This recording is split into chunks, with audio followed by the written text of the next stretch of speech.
Bismillahirrahmanirrahim. Assalamualaikum warahmatullahi wabarakatuh. Selamat pagi semuanya anak-anak Miss, apa kabar? Semoga semuanya hari ini selalu dalam lindungan Allah Subhanahu wa taala. Bagaimana BDR hari keduanya? Semuanya masih semangat kan? Oke, hari ini Miss akan menerangkan tentang hidup rukun di masyarakat. Yaitu ini termasuk materi kita yang baru, subtema 4, tapi masih tema 1. Sebelum kita memulai pembelajaran kita ini, Miss ingin mengulang terlebih dahulu untuk materi kita yang sebelumnya, yaitu tentang kalimat perintah.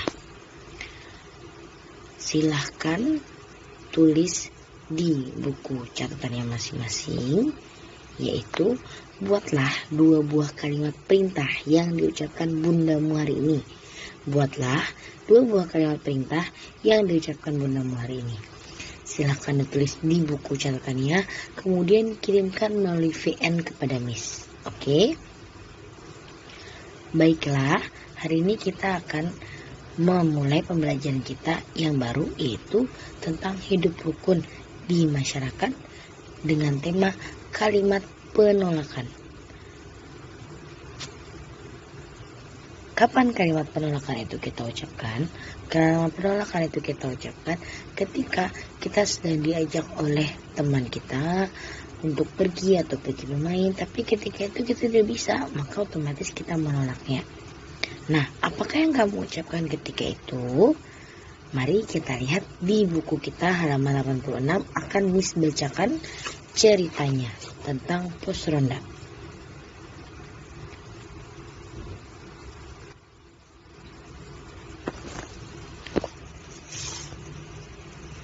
Oke, pos ronda. Untuk menjaga keamanan lingkungan, akan diadakan ronda malam bergiliran. Warga pun mengumpulkan dana untuk membangun pos ronda. Bapak-bapak, mari kita bergotong royong membangun pos ronda pada hari Minggu besok, ajak Pak RT.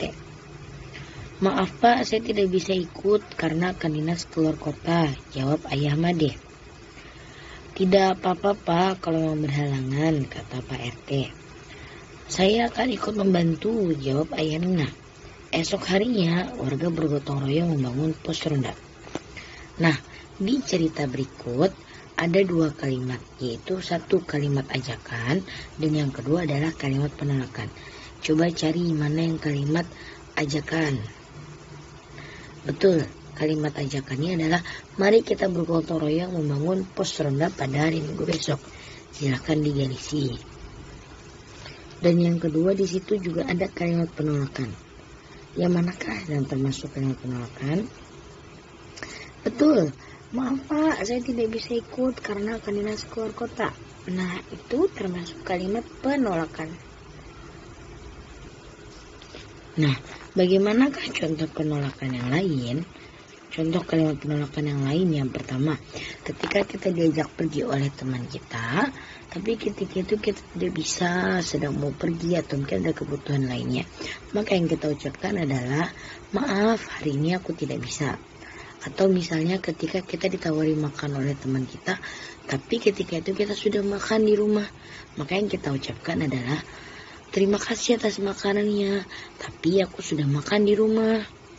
Atau misalnya ketika kita diberi makanan oleh teman kita, tapi ketika itu kita sudah kenyang, kalimat penolakannya adalah wah, kuenya pasti enak, tapi maaf, aku masih kenyang.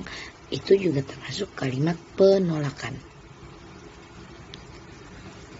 Nah, bagaimana kalau misalnya ketika kita diajak bermain oleh teman kita, tapi ketika kita ingin mengerjakan tugas, tapi kita diajak main oleh teman kita, apa yang kita ucapkan? Nah, coba tulislah kalimat penolakannya ketika kamu diajak oleh teman kamu bermain, tapi ketika itu kamu harus mengerjakan PR. Silahkan tulis di buku latihan, di buku catatannya, kemudian kirimkan ke Miss juga melalui VN. Untuk tugasnya, silahkan dibuka bukunya halaman 94. Yang nomor 1, di sana soalnya adalah berilah tanda checklist pada gambar yang menunjukkan penolakan. Berilah tanda checklist pada gambar yang menunjukkan penolakan. Silakan diceklis mana yang termasuk penolakan. Dan kemudian silakan dibuka juga bukunya halaman 99 yang nomor 1. Di sana ada gambar tapi belum ada kalimatnya. Silakan tulis juga percakapan yang tepat untuk menunjukkan penolakan sesuai gambar. Silakan ditulis di buku cetaknya masing-masing.